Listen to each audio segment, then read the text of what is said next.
and welcome. I'm very excited to share this gratitude lettering project with you. And I think we're gonna have fun today, just taking some time to create, relax, and reflect on what we're grateful for. If you're joining in live, thank you so much for taking the time to hang out today. And don't forget to say hi in the chat. So we're gonna get started and I'm gonna flip my camera so you can see my desk. In this workshop, I'm going to show you the process of how to take this gratitude worksheet and turn it into a finished lettered piece. So I'm going to go over all the steps, and it's okay if you don't finish during the workshop. You probably won't, but you can definitely keep working on this afterwards, or you can, work on this piece throughout the entire month. What you're going to need is your grateful worksheet that you printed out. So this can be on printer paper, or if you do want to add color to it, you can print it on watercolor paper or multimedia paper, but just make sure that if you add paint onto it, to make sure it's dried completely before you start this project and start the pencil and inking part. So you should have these papers, a list of what you're grateful for, which isn't necessary, but I just find it easier so you don't have to stop and think. You can kind of just refer to your list when you're working on your project. And you're gonna need a pencil, an eraser, and then whatever pens or markers that you have. So you can use Sharpies, Crayola markers, ballpoint pens. You really don't need a lot of supplies, but if you have these things on hand, it's kind of fun that you can play around with it and give it a little bit more variety when you're doing your lettering. The first thing we're going to do is start in pencil. And we're going to be using pencil for the first part of this workshop. So go ahead and grab that and you can set your other supplies aside. The first thing we want to do is outline our gratitude and make a border. So that's going to make this center part pop and kind of give it a little border around the edges, and so it doesn't kind of mesh in with the things that we're lettering. So you can go ahead and do that. It doesn't have to be perfect. I'm gonna do it a little bit darker to make sure that you guys can see it, but make sure to do it on the lighter side because we're gonna be erasing this later and that will make it a little bit easier. So all I'm doing is kind of just going around this letter, and it's really up to you. Like here, you can, do something like this, or you can go straight across if you want. And we just wanna do an even border around, and it's okay if it's not perfect.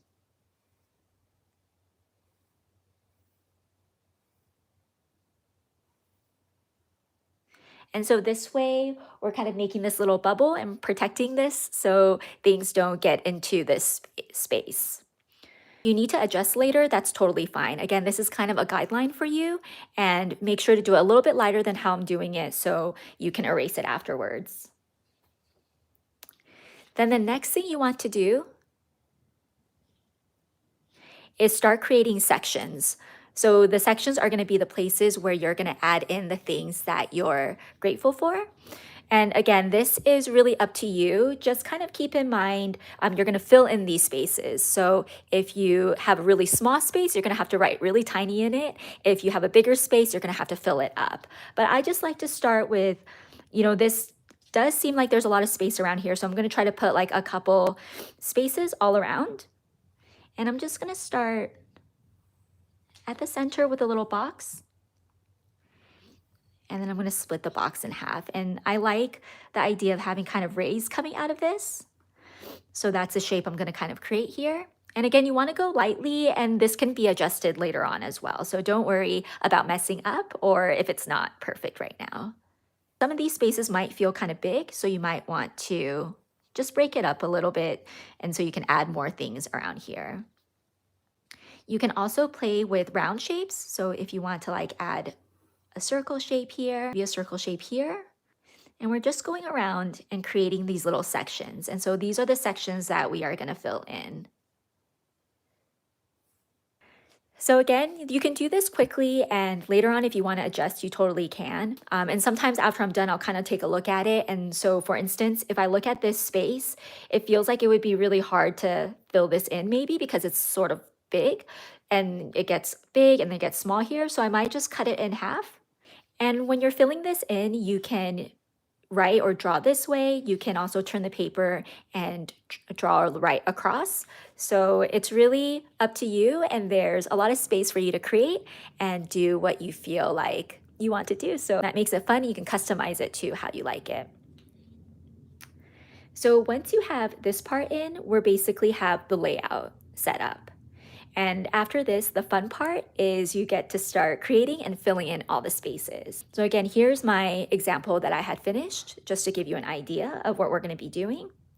And before I let you start filling in your sections, again, we're going to be doing this in pencil. And I wanted to go over a couple different ideas for you to try when you are working on your sections. So as you can see in my example, I try to vary the different fonts that I'm using, my handwriting, and so it just gives it a little bit more variety. So I wanted to just show you a couple ways that you can do that on your project. So the first way is really easy. You just need 3 different writing tools. So I used a ballpoint pen, and I also used a marker that I have, a felt tip marker, and then I also used a Sharpie. So as you can see, even though I'm writing the same thing, hello, it gives it a little bit more variation. So you have some lighter lines and some darker lines. So you can do that with your markers, and then that will give you some variation really easily, and you don't need to do anything that difficult or fancy. Then the next thing I wanted to share with you is that you can write in your regular print uppercase, your regular print lowercase, and by regular print, I just mean your regular handwriting. And then you can also add in cursive. So this just gives it a little bit more variation as well. Then the next thing you can try is, instead of using your just regular lines to create your words, you can get creative and you can use dots. You can use little dashes, or let's say something that you're grateful for are flowers. You can actually draw little daisies or flowers to make up the word. And when you're doing this, I do suggest outlining in pencil first so that you have a guideline. And then once you go over it in ink, or you can go over it in pencil a little bit darker, you can kind of make the marks that you want to make. Then the next way that you can add some variation is whenever you make a downstroke, you can color that in. So by downstroke, I mean when you're writing the letter H, you're going in a downward movement, then you're going across, then you're going down. So anytime you go down, you can make that a little bit thicker and color it in. And that creates another kind of font that you can have on your piece. So you can color it in like I did with the H, or you can also leave it empty like this where the B is if you like that look. It's really up to you. And you can also try different things, like maybe you want to add some texture and you just want to make little horizontal lines. So this is where you can kind of get creative and try different things.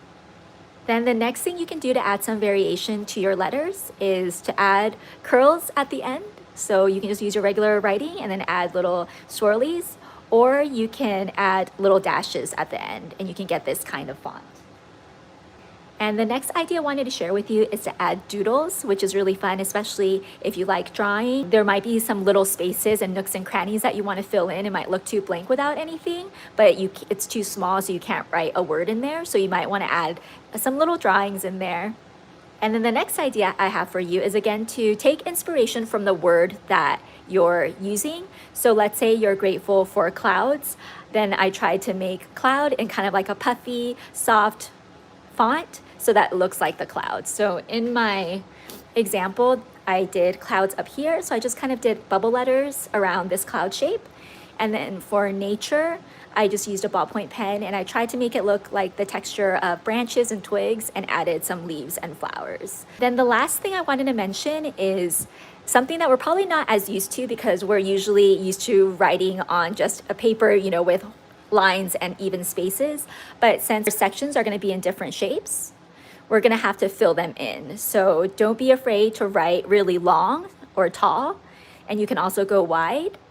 And then you can also fill in the shape like this. So it's basically following whatever shape it is and writing in there. It might take a little while to get used to this, but that's okay. And again, you can do this in pencil first. So if you want to change anything, that's totally fine. Those are just a couple of different ideas that you can use to fill this in. And I'm going to give you about 15 minutes where you can go ahead and fill in some of your squares. After that, I'll give you a little break and I'll go over the inking portion. But I'll leave this example up here and I'll zoom out a little bit so you can see it. And then here's my grateful pencil outline. So I'm going to work on mine as well. And then I'll let you know when the 15 minutes is up. I know Eli mentioned in the chat that this looks hard, but don't worry about it. Try thinking about it section by section. If you have an example, Eli, if you want to type in a word in the chat, maybe I can do it with you. Otherwise, I will also pick a word and I'll show you kind of how I would do it. And just take your time, don't feel rushed.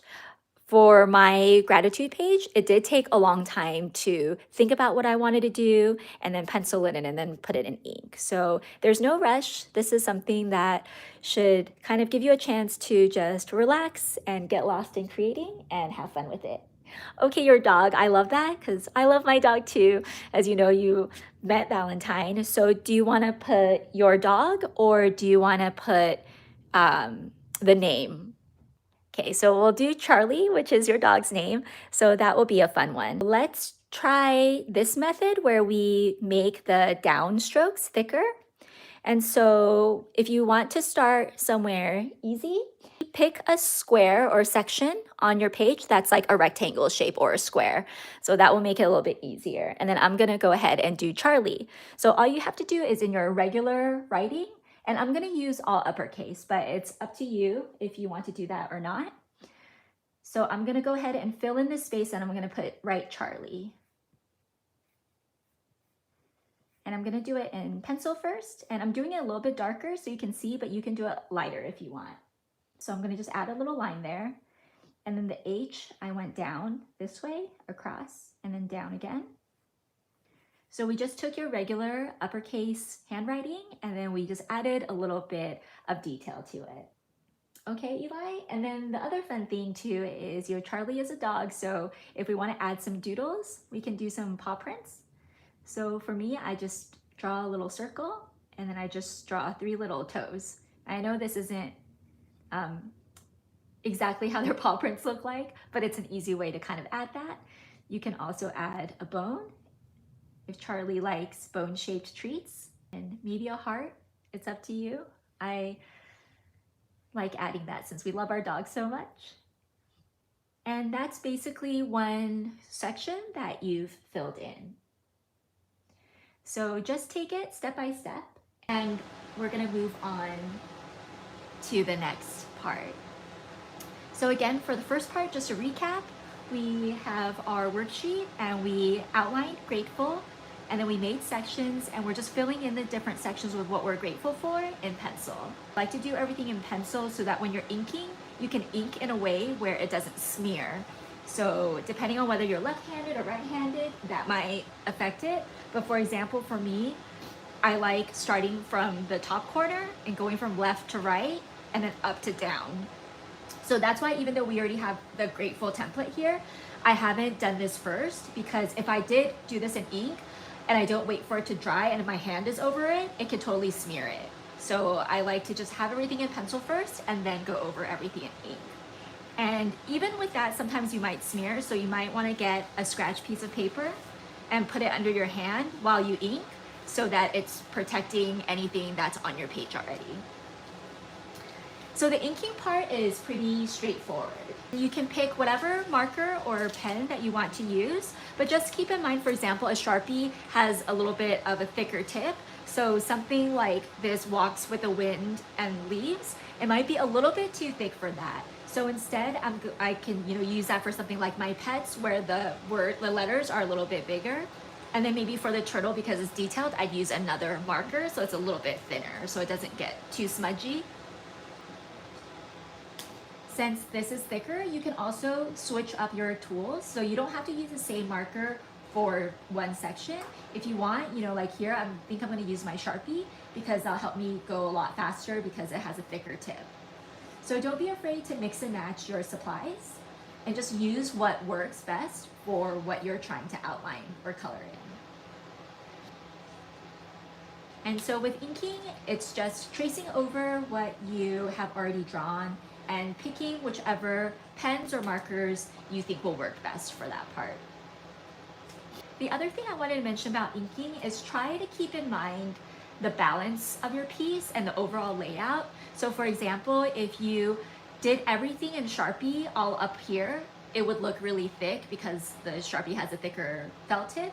And then if you use this like regular ballpoint pen, everything would look really thin here. So then it wouldn't look really balanced. So since I have sort of a darker word where I used more pen, I might do the same thing at the bottom here so that it's balanced and it feels even. In my finished example, you can see there's some variations. So there's some sections that I filled in with just a regular ballpoint pen. So those are gonna look a little bit thinner. So I try to spread them out and have a little bit on sort of each of the corners. And then if I used a thicker marker, then I would try to use a thicker marker on the other side so that way it stays balanced. So once you start inking this, you're gonna come across your Grateful template and you're gonna go ahead and fill this in too by tracing it. So I wanted to go over a couple ways that you can do that. So this is lettered where, again, all the downstrokes are thicker to give it that calligraphy look. So if you already know how to brush letter and do calligraphy, you can go ahead and trace this with a medium or thicker size marker. Since this is a little bit bigger, the smaller pens probably won't work as well, but you can still use that too. But something like a medium sized works best, just so that when you press down, it fills it in and you don't see the gray underneath. Let me just finish this tea. But if you don't know how to letter or you don't have a brush pen, that's totally okay. You can actually use a regular felt tip marker, so something like a Crayola. I'm just using this marker that I have to also press down on and give pressure to the pen so you can fill in your thick and thin lines. So what I mean by that is whenever you see a thin line, you're going to just use your regular pressure and you're going to sort of use the side of the pen. So when you're holding your pen, you don't want to hold it straight up and down. You want to hold it at a little bit of an angle. So I'm going to just do an example of the G. So the upstroke is going to be thin, so you're just using regular pressure. And then when you get to the thicker part, you're going to press down on your marker or Crayola, and then you can get that thicker line. So again, for the downstroke, it's going to be thick, so you're going to press down, and then you're going to let go of the pressure so it becomes thinner at the bottom, and then you're going to use your regular pressure to fill in the rest of the thin lines.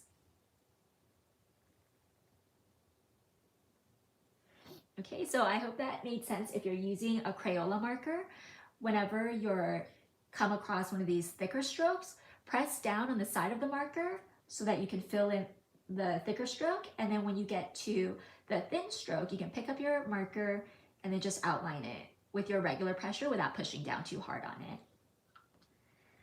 Then lastly, if you don't want to try that, or if the only tool you have is a Sharpie, so if you press down on a Sharpie, it's not gonna change the stroke, it's not gonna make it thicker or thinner, and that's okay. You can still outline this. And so the way that we're gonna fill this in is going to be using faux calligraphy. So that's very similar to what we did here with Charlie. So we're gonna go ahead and just outline and trace over the word. And we're not gonna worry about the thick lines yet. Just go ahead and trace each of the letters.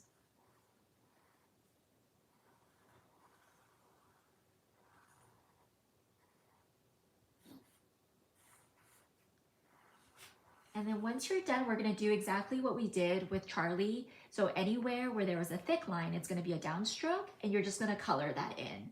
So the reason why it's called faux calligraphy is it's like fake calligraphy because we're manually drawing it in. So you can just go ahead and color in all of the thick strokes.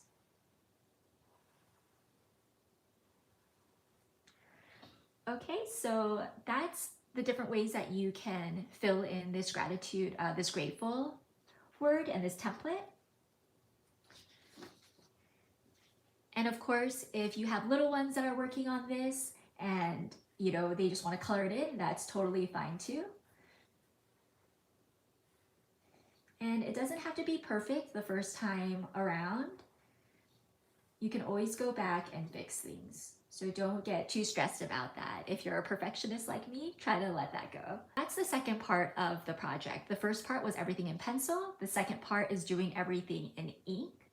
And once everything is done in your ink, you're gonna have to be a little bit patient and leave your piece to dry completely before you start erasing. If you get impatient and do it too quickly, you're gonna end up smearing some of the ink, and I don't want that to happen. So for me, I usually leave it for a couple of hours, or maybe just leave it overnight and work on it the next day. Those are all the steps to creating your lettered piece. I'm gonna let you go ahead and start inking some of your pencil lines.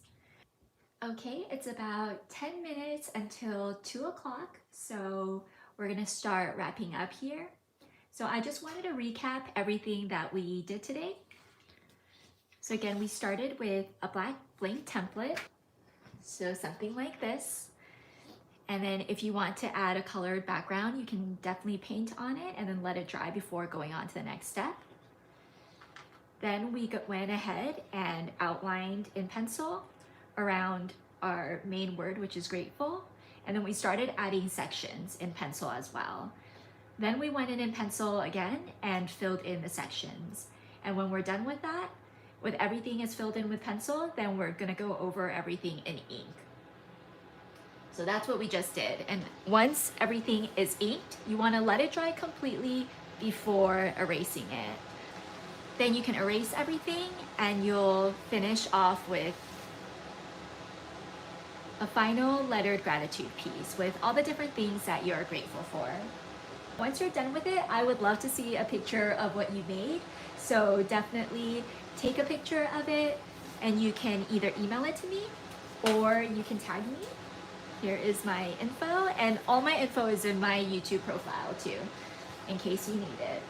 I hope this project helps you reflect on the things that you're grateful for and inspires you to think about ways that you can share those things with others. So for example, if you have something food related on your list, you can think about ways that you can provide food for others. So maybe it's making a neighbor something, donating to a canned food drive, or donating time or money to a food bank. I hope you enjoyed this workshop, and I really want to do more, whether it's live or just on my YouTube channel. So if you're interested in this, or if you have any requests, let me know. Make sure you're subscribed and follow along on Instagram or sign up for my newsletter so you can be up to date and know when the next one comes out. Thank you for joining me, and I hope to see you soon. And again, thank you. I'm so grateful that you got to join me for my first live, and I hope we get to create together soon. Okay, bye.